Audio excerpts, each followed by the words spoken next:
cloud.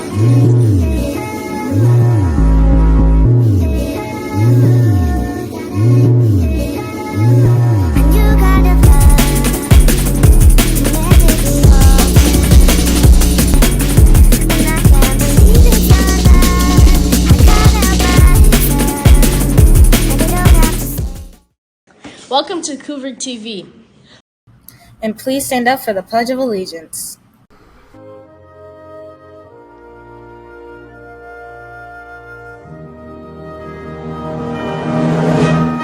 I pledge allegiance to the flag of the United States of America and to the republic for which it stands, one nation, under God, indivisible, with liberty and justice for all.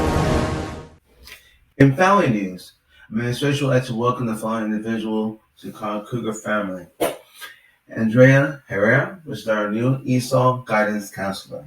Congratulations. And news for all. Did you know that Congress Middle School has a partnership with Florida Atlantic College of Medicine? Our pre-medical students toured the fabulous institution of knowledge on Tuesday, January the 24th. Our students received information on how to apply to college, financial aid, and nutrition. More importantly, they worked with their medical students. Yes, medical students in the Clinical Skills Simulation Center with patient cases. A simple thanks goes out to Ms. Burrell and Ms. Brinkley, who coordinated and attended the trip. Our 8th grade pre-medical students thoroughly enjoyed the college experience, especially Ms. Burrell, FAU grad. Go Cougars and Owl. Hats off to Ms. Williams, who did a great job planning the principal's honor roll trip to the South Florida Fair. Our students had a blast with the Ultimate Rye Band and ate so much food that they can imagine, even the big turkey legs. Go Cougars.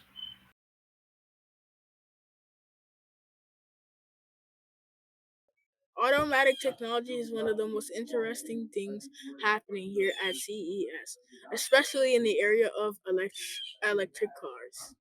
2023, whether you're talking about our first BMW's color-changing car, made a big splash with its constantly shifting polychromatic e-ink exterior and AI-powered assistant, imagine was very Lead D. But please don't call her just a car. You will hurt her feelings. She likes to think herself as a promise, a commitment, or even better, a companion. Basically, she says she's the best thing since the wheel was invented. Well, she definitely doesn't lack self-confidence, right, Dee? You bet, Oliver. So many different color combinations. So here you get to select the first. So every other panel turns that color, including the rims. So we wait for that color, there you go. And now we can select the second color. So let's go with this one. Okay, let's see. Here it goes.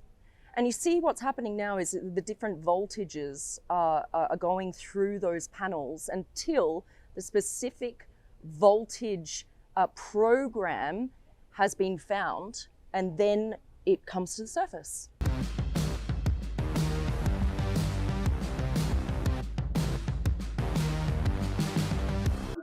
imagine playing your favorite video games while you drive.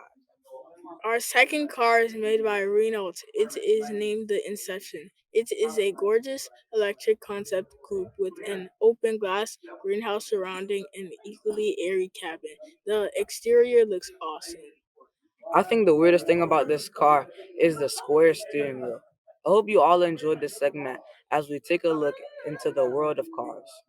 We're going to begin with the news on Lunar New Year. This is the year of the rabbit in Chinese culture. In China, the festivities are known as Spring Festival or Lunar New Year because the new year is determined by the lunar calendar. Every year, red packets of money will change hands and dragon dances will roar through the streets as people around the world usher in the new year. The event typically results in what is considered the largest annual human migration, as millions of people working and studying away away from hometowns head back to reunite with family and celebrate. Lunar New Year lasts 15 days. It's an action-packed holiday with parades and fireworks, and wearing red is crucial. The color red in Chinese culture is associated with luck and prosperity. And of course, we can't forget about the food. Grubbin is lovin'. Food is central and essential to all Chinese festivals. But sugary snacks, man, they are especially important for Lunar New Year because they are said to sweeten up prospects for the new year ahead. We'll go now to international correspondent for CNN, Mark Stewart, who has more on what Lunar New Year will look like this year in China. The Lunar New Year is underway, and despite a mask mandate here in Hong Kong, people are celebrating. Take a look at the iconic Victoria Harbor. People are lined up, anxious to take a picture in front of the different plastic figurines. This is the Year of the Rabbit. There are families here, there are tourists here, all anxious to take pictures, and in many cases, just a few selfies. This is a big shift from last year at this time, when much of Asia had a lot of restrictions, even lockdowns. In mainland China, things have opened up, and as such, we have seen busy airports, busy train stations. During this roughly month-long period, it's estimated there may be as many as 2 billion individual trips out of this broader population of 1.4 billion people. While some health officials are expressing concern, the Chinese government feels that COVID has peaked in many places. As far as the Year of the Rabbit, it's a symbol of peace and prosperity, a wish that many people here in Hong Kong hope to share with the rest. All right. Protests took place in multiple cities in the United States over the weekend after the release of a video of a police encounter that happened in Memphis, Tennessee on January 7th. According to a police report, Tyree Nichols was pulled over for reckless driving. After an initial confrontation, Nichols fled. He was then arrested at a second location. But in the video, officers are seen striking Nichols repeatedly during the encounter in a manner that law enforcement analysts have described as well outside the limits of police training.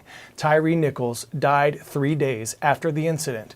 The actions by these police officers have been widely criticized, and rallies in cities across the nation, including New York, Atlanta, Boston, and LA, have called for the end of such abuses by authorities. All 5 police officers involved have been fired and charged with crimes, and the police unit of which they were a part has been shut down. Lawyers for at least 2 of the officers say their clients will plead not guilty to the charges and that no one intended for the 29-year-old Nichols to die. We'll hear from CNN correspondent Paulo Sandoval, who has the latest.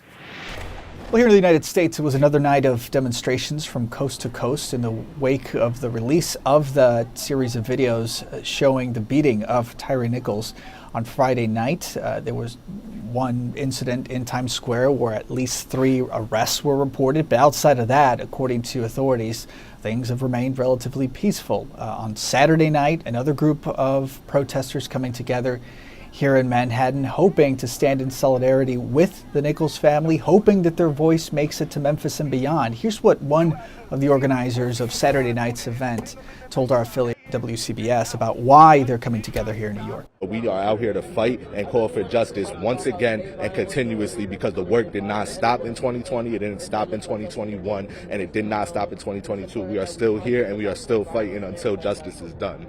New York City's police commissioner did say that they will continue to have officers out in full force, not only making sure that citizens stay safe, but also to make sure that they protect the right for these individuals to peacefully assemble throughout the city here. They did say also that they are really expressing outrage as well after seeing that video that was released, that series of videos that was released on Friday night. It's really what we're also hearing from other police departments in other parts of the country, strongly condemning what the world saw when those videos were released.